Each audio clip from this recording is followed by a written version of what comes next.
وقالوا اتخذ الله ولدا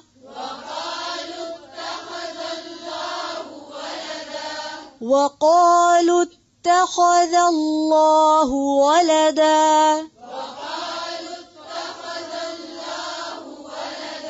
سبحانه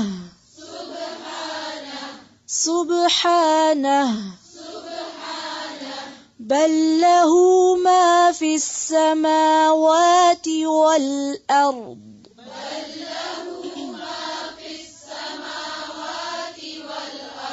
كل له قانتون.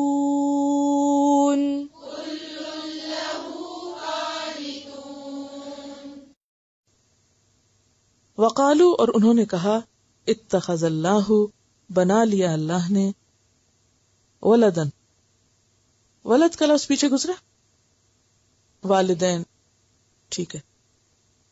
تو ولد بیسیکلی چائلڈ کے لیے استعمال ہوتا ہے، اسم جنس ہے. اسم جنس کا مطلب یہ ہوتا ہے کہ واحد بھی، جمع بھی، مذکر بھی، مؤنث بھی. جیسے جب چائلڈ لفظ آپ بولتے ہیں تو کیا مراد اس سے لیتے ہیں؟ لڑکی یا لڑکا کوئی بھی ہو سکتا ہے نا. جی ہاں، بچے کے معنی. تو لیکن یہاں ہم اس کا ترجمہ بیٹا سے ہی کریں گے کیونکہ تفسیر کے معنی میں یہ زیادہ قریب لگ رہا ہے. سبحانہ، پاک ہے وہ. اب یہ اسم مصدر ہے. بل لہو، بلکہ اس کے لیے ہے، ما فی السماواتی، جو آسمانوں میں ہے، والارض، اور زمین میں، کلن، سب کے سب، لہو، اسی کے لیے، قانتون، یہ نیا لفظ. دعا قنوت کبھی پڑھی ہے؟ آتی ہے سب کو؟ کیا سمجھتے ہیں دعا قنوت کا کیا مطلب ہے؟ ذرا بتائیے مجھے. ساری زندگی سے پڑھ رہے ہیں آپ، کیا پڑھتے ہیں؟ فرما برداری، اطاعت، ٹھیک ہے نا. تو قنوت کا لفظ اس کا روٹ کیا ہے؟ قنوت مصدر ہے، ٹھیک ہے. اور قنوت کا روٹ کیا ہے؟ قاف نون تے، قاف نون تے. تو قانت سے قانتون، عاجزی اور انکساری سے عبادت کرنا. اصل میں قنوت کا جو لفظی معنی ہے وہ ہے دوام. دوام کس کو کہتے ہیں؟ کنٹینیوٹی، ہمیشہ. لیکن 3 معنوں میں استعمال ہوتا ہے یہ. نمبر 1 اطاعت و فرما برداری، نمبر 2 قیام، اور نمبر 3 سکوت. اطاعت و فرما برداری یعنی اللہ تیرے فرما بردار ہیں، جیسے دعائے قنوت میں آپ کہتے بھی ہیں. کیا کہتے ہیں؟ وَلَكَ نُصَلِّ، اور پھر وَنَسْجُدُ. تو یہ سب کیا ہے کہ ہم تیری عبادت کرتے ہیں، اطاعت اور عبادت. وَنَخْلَعُ وَنَتْرُكُ مَن يَفْجُرُكَ، کیا مطلب اس کا؟ ہم چھوڑ رہے ہیں ہر اس کو جو تیری نافرمانی کرتا ہے. ایسے ہی کرتے ہیں ہم، جو کچھ کہتے ہیں وہ کرتے ورتے نہیں ہیں. یعنی اس کا یہ مطلب نہیں کہ لوگوں کو چھوڑ دینا، اس کا مطلب یہ ہے کہ ان کی بات نہیں ہم سنتے، کہ جو تیری نافرمانی کی طرف ہمیں بلائے. تو قانتون کا لفظ قنوت سے ہے. قنوت کا مطلب 3 ہے. لفظی معنی اس کا دوام ہے، یعنی ہمیشگی کسی چیز پہ. اور اس کی تفصیل میں نمبر 1 اطاعت، فرما برداری، نمبر 2 قیام. اب یہ کہاں سے آپ نے معنی نکال لیا قیام کا؟ حدیث میں آتا ہے کیا؟ افضل الصلاۃ طول القنوت. تو افضل الصلاۃ کیا ہے؟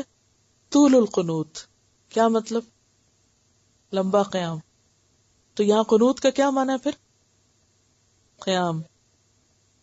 اور تیسرا معنی ہے سکوت. ہجرت حبشہ سے پہلے جو لوگ نماز پڑھتے تھے تو بیچ میں بات بھی کر لیتے تھے. تو بعد میں پھر حکم آیا قوموا للہ قانتین، یعنی خاموشی سے نماز پڑھو. تو پھر اس کا معنی سکوت بھی لیا گیا. خاموشی، خاموشی، اطاعت اور قیام. وقالوا اتخذ اللہ ولدا، اور ان کا کہنا یہ ہے کہ اللہ نے بیٹا بنا رکھا ہے. سبحانہ، پاک ہے وہ. بل لہ ما فی السماوات والارض، بلکہ اسی کا ہے جو کچھ آسمانوں میں ہے اور جو زمین میں ہے. کل لہ قانتون، سب کے سب اس کے فرما بردار ہیں. اب یہ جو قالو ہے یہ کون ہے؟ کس کی طرف اشارہ ہے؟ قرآن پاک میں آتا ہے سورۃ التوبہ کی آیت نمبر 30 ہے وقالت الیہود عزیر ابن اللہ. یہود کہتے تھے عزیر اللہ کے بیٹے ہیں. وقالت النصارى المسیح ابن اللہ. نصارہ کہتے تھے کہ مسیح اللہ کے بیٹے ہیں.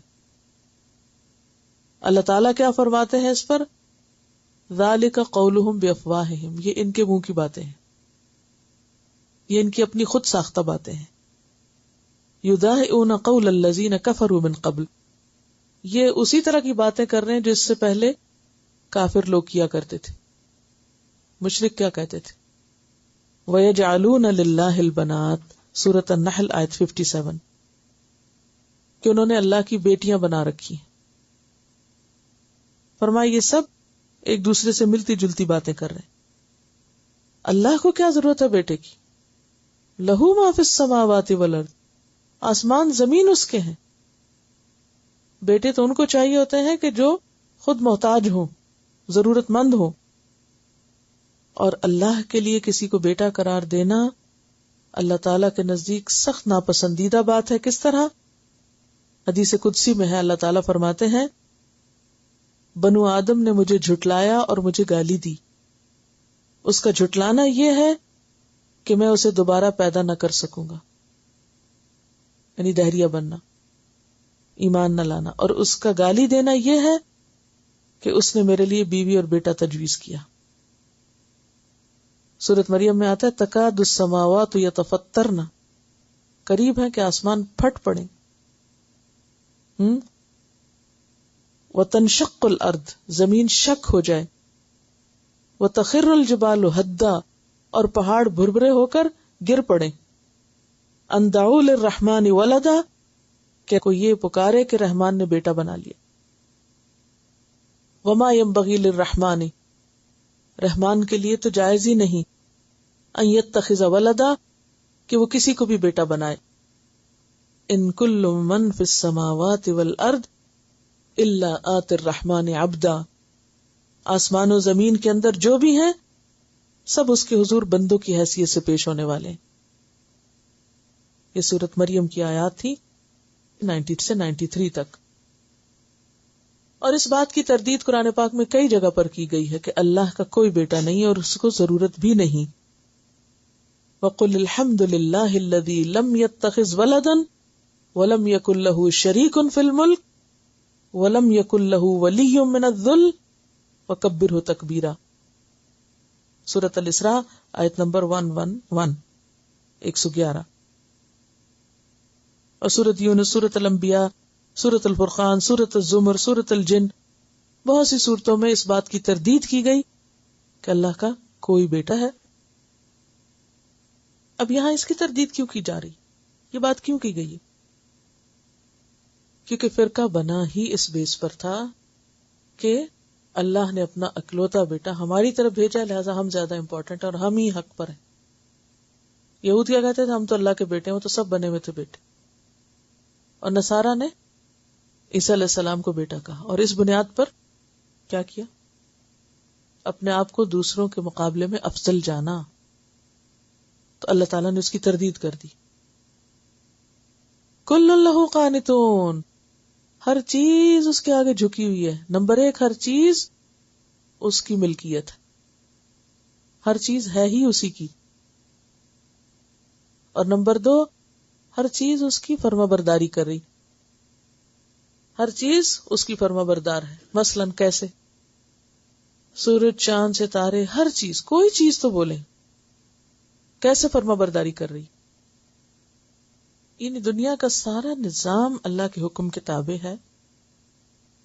مثلاً آگ جلاتی ہے، کبھی ایسا نہیں ہوگا کہ آپ اپنا اوون جلائیں اور وہ فریج کا کام کرے. جی ہاں، ہمارے جسم کا ایک ایک حصہ اللہ کی اطاعت کر رہا ہے، اور اسی وجہ سے کائنات کا نظام چل رہا ہے. اگر مثلاً آپ اپنی گاڑی میں پیٹرول ڈلوائیں اور گاڑی چلانے لگے تو پتہ چلے نہیں وہ تو پانی بن گیا، تو گاڑی نہیں چلے گی. آپ آگ جلائیں تو وہ ٹھنڈک نکالنے لگے تو کام کیسے چلے گا؟ تو آپ دیکھیں گے ایک ایک چیز، ایک کوئی ایک بھی مثال ہے، ذرے کو لے لیں، ایٹم کو لے لیں، سیل کو لے لیں، انسان کے جسم میں بڑی سے بڑی چیزوں کو لے لیں، بڑی بڑی گیلیکسیز کو لے لیں، سورج کو لے لیں، چاند، ستارے، ہوا، پانی، بارش، بادل، ہر چیز کل لہو قانت، اس کی فرما بردار ہے. جو ایک بیسک کیریکٹر اس کے اندر اللہ نے رکھ دیا ہے وہ اس پہ پوری اترتی. اچھا انسانوں کا ذرا حال کیا ہے؟ ہم بھی بڑے دعوے کرتے ہیں فرما برداری کے. جو ذمہ داریاں اس نے ہم پہ ڈالی ہیں ان کو ہم کس طرح نبھا رہے ہیں؟ انسانوں کے ساتھ جب آپ کا واسطہ پڑتا ہے تو وہاں آپ کو کیا ملتا ہے کہ جس کو جو رول دیا گیا ہے وہ اس کو ادا ہی نہیں کر رہا. ہمارے بھی رولز ہیں نا یا نہیں؟ کون کون سے رولز ہیں آپ کی؟ ماں، بیوی، بیٹی، اور کچھ آپ کے رولز ہیں آپ کے گھر میں، کچھ رولز ہیں جہاں آپ کام کرتے ہیں. جیسے آپ پڑھ رہے ہیں تو بحیثیت طالب علم آپ کا ایک رول ہے نا، ایک ذمہ داری ہے نا. اور اگر آپ وہ ذمہ داری پوری نہیں کرتے لیکن کہتے ہیں میں طالب علم بننا ہی چاہتا ہوں تو بات نہیں بنے گی. تو ہر کام کرنے کے لیے ایک بیسک کیریکٹر کا ہونا بہت ضروری ہے. اگر وہ نکل جائے تو وہ کام ہو نہیں سکتا. کائنات چل رہی ہے اسی بنیاد پر. اگر ایک پتے کے ذمے ایک کام رکھا ہے نا وہ بھی کر رہا ہے. ایک ذرے کے ذمے جو کام رکھا ہے وہ اپنا کام کر رہا ہے. کل لہو قانتون، سب فرما بردار ہیں، سب اپنا بنیادی کردار ادا کر رہے ہیں.